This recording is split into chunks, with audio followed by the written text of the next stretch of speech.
He wasn't the kind of man you'd expect to vanish. Billy McGrath was a creature of routine. Work, friends, weekend beers, phone calls to family. He'd built his life in Phoenix, far from the small town where he grew up, but he never let go of the people who mattered. And then, one spring evening in 2009, without warning, he was gone. No note, no fight, no witness. It was as if he'd been plucked out of his own life by invisible hands. At first, his friends weren't worried. Billy had taken off for a day or two before, road trips, spur-of-the-moment visits, but by the third day, when no one could reach him, unease began to creep in. His phone rang endlessly, his voicemail filled. Then came the detail that turned worry into dread. His beloved truck was still parked outside his apartment, the keys resting neatly on the counter inside. The bed was made, his wallet was there, but Billy wasn't. Police entered the picture cautiously. After all, grown men leave voluntarily all the time. But those closest to Billy swore this was different. They knew his habits, his tells. This wasn't a case of a man starting over. This was something else.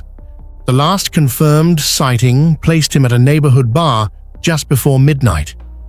He was in good spirits, chatting with the bartender, a familiar face in a familiar place. But when the cameras showed him leaving, there was something strange about the way he walked out. Purposeful, but without urgency, as if he was meeting someone he trusted. The grainy footage would be the last clear glimpse of him alive. Hours later, a neighbor reported hearing a loud thump in the alley behind Billy's building. They assumed it was trash being dumped. By the time police checked, the alley was empty.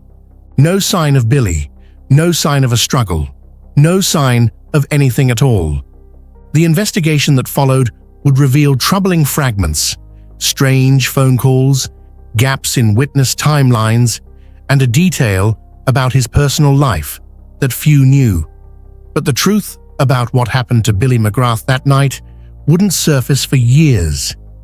And when it finally did, it would lead to a discovery that left everyone asking the same question: if Billy had been gone this whole time, why did it seem like someone was still moving the pieces of his life behind the scenes?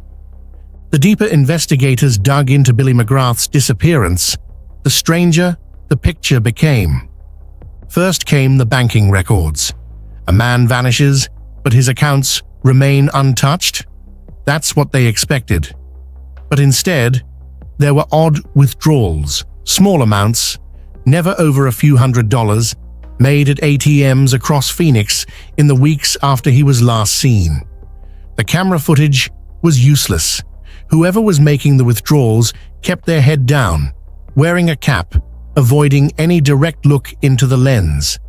The posture didn't seem quite like Billy's. His friends swore it wasn't him. But then, who was it? The other anomaly was the mail. Billy's mailbox was empty, not because letters piled up, but because someone was taking them. Neighbors occasionally saw a shadowy figure approach the box in the early hours, retrieve the contents, and leave without saying a word. No one ever got a good look. To the casual observer, it seemed like Billy was still out there, just keeping a low profile. But investigators had another theory. Someone was trying to keep his life looking alive long enough to buy themselves time. Interviews with friends painted two sides of Billy. There was the loyal, dependable man who'd help you move furniture on a scorching summer day without complaint. And then there was the private side, a man who guarded certain aspects of his life fiercely, keeping details even from those closest to him. He dated occasionally, but always briefly. He had acquaintances his friends never met. And there were whispers of debts, the kind you don't talk about in public. One tipster claimed Billy had been involved in something risky just weeks before he vanished. When pressed, they refused to elaborate, saying only, "It's not my story to tell," and it's better you don't go looking for it. Then there was the night of his disappearance itself. Several witnesses recalled seeing him leave the bar, but what caught detectives' attention was the direction he walked. He didn't head toward his apartment. He headed into the industrial district, an area that would be deserted at that hour, save for a few warehouses and loading docks. Why would he go there? And more importantly, who was waiting for him? 2 months later, the case took a more sinister turn. A hiker outside Phoenix stumbled across a piece of torn fabric, sun-bleached and frayed, snagged on a mesquite bush in a wash near an abandoned lot. It was faded but recognizable, a fragment of the flannel shirt Billy was last seen wearing. The lot itself was a wasteland of rusted fencing and concrete rubble. No body, no other belongings, just the fabric, flapping in the wind like a taunt. It didn't prove he was dead, but it didn't exactly point to a man voluntarily starting over either. And still, the ATM withdrawals continued. By 2010, the mystery of Billy McGrath had transformed from a quiet missing persons case into something far stranger and far darker.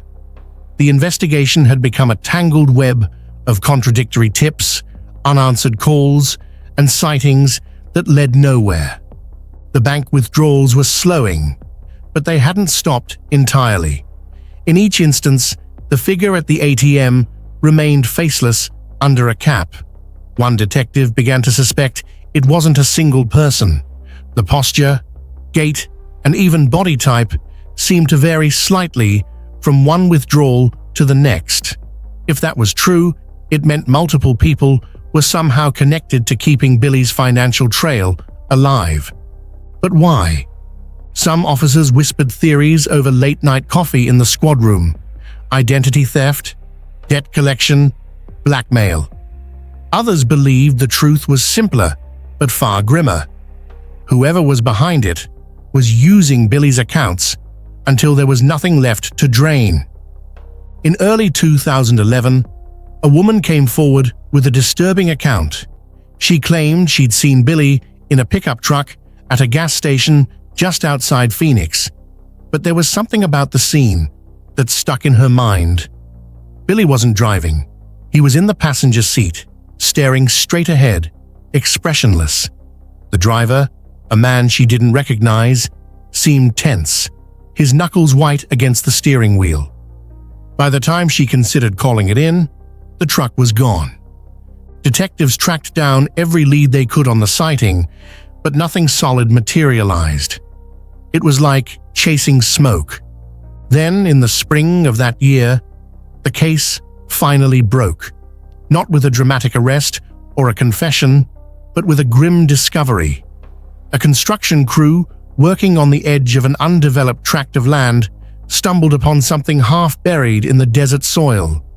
Bone fragments, weathered and sun-bleached.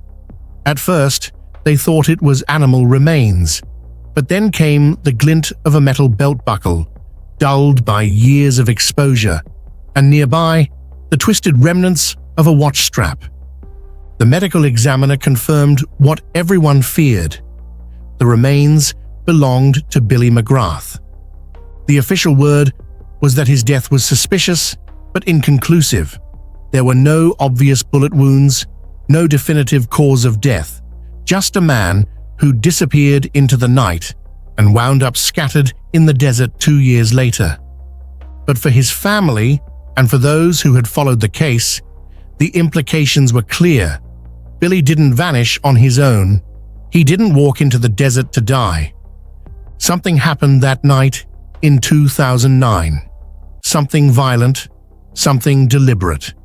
And whoever was responsible had managed to keep their secret long enough for the desert to do its work. Even now, the unanswered questions burn like the Arizona sun. Who was behind the withdrawals? Why was someone tending to his life after he was gone? And perhaps most haunting of all, in those final moments, did Billy realize who had betrayed him? By the time investigators closed the file, Billy McGrath's story had already etched itself into Phoenix's quiet undercurrent of whispered tragedies. Yet for those closest to him, closed was a hollow word. It wasn't justice, it wasn't truth, it was paperwork. In the years since his remains were found, conversations about Billy never truly faded. They simply shifted, no longer about finding him, but about decoding the strange chess game someone played in his absence. The phantom withdrawals, the unseen figure collecting his mail at dawn, the shadowy sighting in the truck. These weren't the actions of a random predator who struck once and disappeared. They were deliberate steps in a plan that remained just beyond reach. Some theories became almost folklore. There were those who believed Billy stumbled into the wrong deal at the wrong time, perhaps involving someone with just enough power to manipulate both the clock and the crime scene. Others whispered about debts owed to people whose disputes are settled in barren washes, far from prying eyes. But one theory chilled even seasoned detectives: that Billy was held alive, at least for a time, and that the withdrawals were his captor's way of making sure the outside world believed he'd simply chosen to vanish. The desert around Phoenix keeps secrets well. Time and heat work as accomplices, erasing traces of struggle, scattering the last clues. The land where Billy's bones were found offered no more than silence. No tire impressions, no discarded weapon, no signs of shelter. Just windblown earth and the faint hum of insects. His family often replayed the details in their minds, searching for patterns. Who would benefit from erasing Billy's presence but maintaining the illusion of movement? Why did the person, or people, behind it finally stop? And why did no one ever step forward, not even anonymously, in the years since? In the end, Billy's death lives in that strange space between mystery and certainty. Everyone knows someone caused it. No one can say who. And maybe that's the most haunting truth of all, that a man can disappear in a city of millions, be found years later, and still remain a ghost no one can name. If you've followed Billy McGrath's story to this point, you know this is more than a cold case. It's a reminder that not every disappearance ends with answers. And maybe that's the most unsettling part. Every time you share a case like this, you keep the truth alive. Every time you talk about it, you push back against the silence. So don't let Billy's name fade. Drop your thoughts, your theories, your questions in the comments. Someone out there may know something. Hit that like button so more people hear this story. Subscribe if you want more real-life mysteries brought into the light. And if you have a case you think needs to be told, send it our way. Because the more eyes on these stories, the harder it is for them to be buried. This one may be unsolved, but the conversation doesn't have to be.